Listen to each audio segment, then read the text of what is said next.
everybody, my name is Anya, and today I've created 4 paintings that each represent different concepts in Jainism, and I would like to take you through the journey of a soul through my paintings.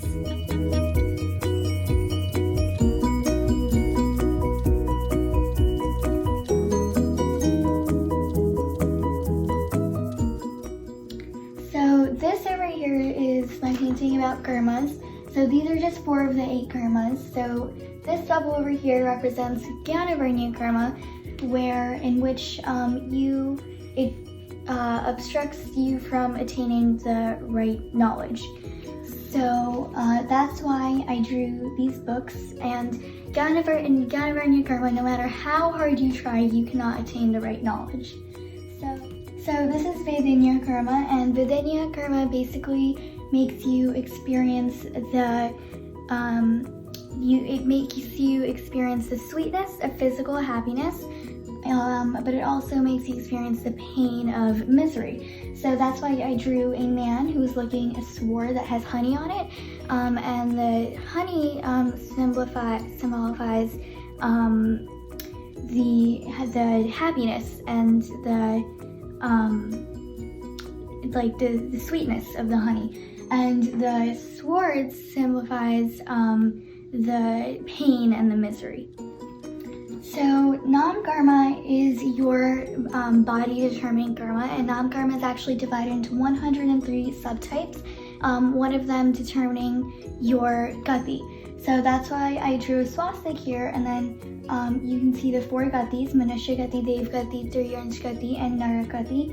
And Nam karma determines all of that, along with many, many other things. So next over here we have Ayu karma. So Ayu karma is your lifespan determining karma. So that's why I drew this heartbeat line, which signifies how long you will live. And so as you can see, these are just 4 of the 8 karmas: Jnana karma, Vedanya karma, Ayu karma, and Nam karma.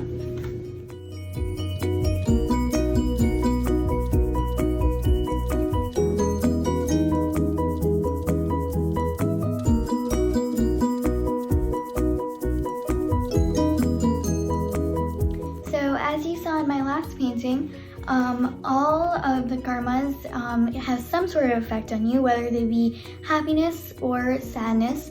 But in this painting over here, which is all about Bapsanics, all of the Bapsanics have a very negative effect on you and your soul.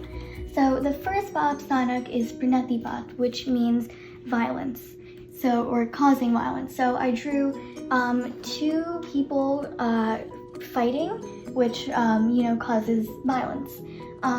This one over here is Mrishvad. So Mrishvad means lying. So this person, he's thinking in his head no, but what he's saying is the opposite of that, which is yes. Next is Adatadan. So that means stealing. So I drew a bag of money because that's often what people like to steal.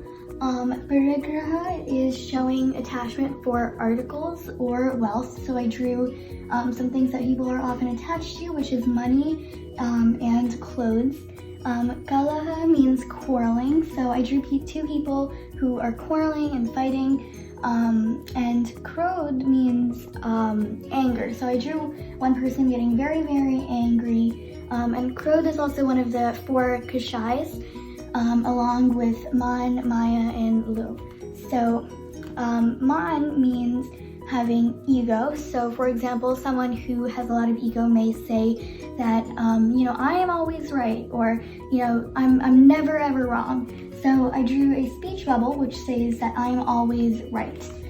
Next is Maya, which means deceit or deception. So I drew a sign, and one way it says reality, and the other way it says deception. And Maya means deception or deceit.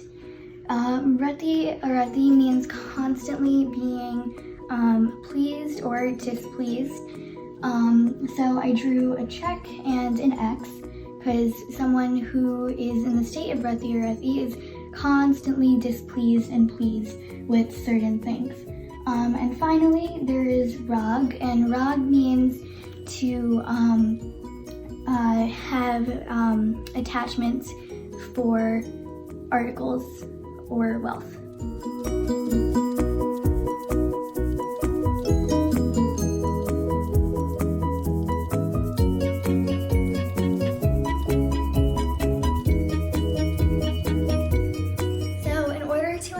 How karma relates to the soul, we also need to understand the principles of 9 tattvas. So over here I have a person who is meditating, and then I have the ways of ashrav and the ways of samvar and the ways of nirdra and moksha. So ashrav, samvar, nirdra, and moksha are 4 of the 9 tattvas. So over here we have ashra, which is coming in, because ashra means karma that is coming in to your soul. So the 2 of the ways of ashra are kashayas. So kashayas are the 4 passions, which are krodh, man, maya, and lobh. And and then one of the other ways of ashrav is mithyatva. So mithyatva means having the wrong belief. So those are 2 of the ways that karma can enter your soul. Next is samvar. So samvar means the stoppage of karmas. So 2 of the ways of samvar are charitra, which means having the right conducts, and samati, which means to be careful. So next is nirdra, and 4 of the ways of nirdra are meditation, forgiveness, penance, and repentance. So those are 3 out of the 4 9 tattvas, and then the final tattva is moksha.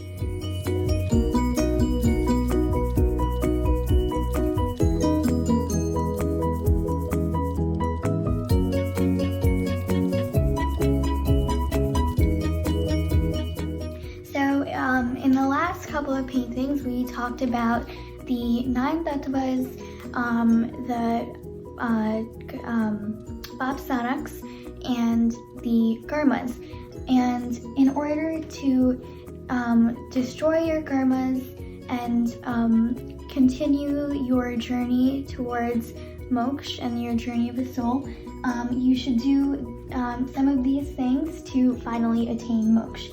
So here I have an hourglass, and on the top are some things that you should do to finally attain moksha. So the first is Dharma and Shukla Dhyan. So Dharma and Shukla Dhyan mainly focus on just destroying your karmas. So for example, Mohinya karma gets destroyed, also Darshavarnya karma and Gyanavarnya karma, including many other types of karmas. So next is the 12 anuvrats. So the 12 anuvrats, I have 4 of them listed. The first one is ahimsa, which means non-violence. The second is samayak, which means sitting and meditating for 48 minutes. The third is acharya, which is a vow that in which you cannot steal, and the last one is satya, which is a truthfulness vow. So up here I have a person who is sitting in samayak for 48 minutes, and in samayak you do some sort of religious activity, and you sit in one place for 48 minutes.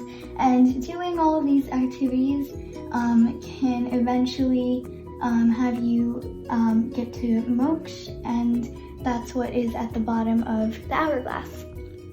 I hope you enjoyed my 4 paintings depicting the journey of the soul.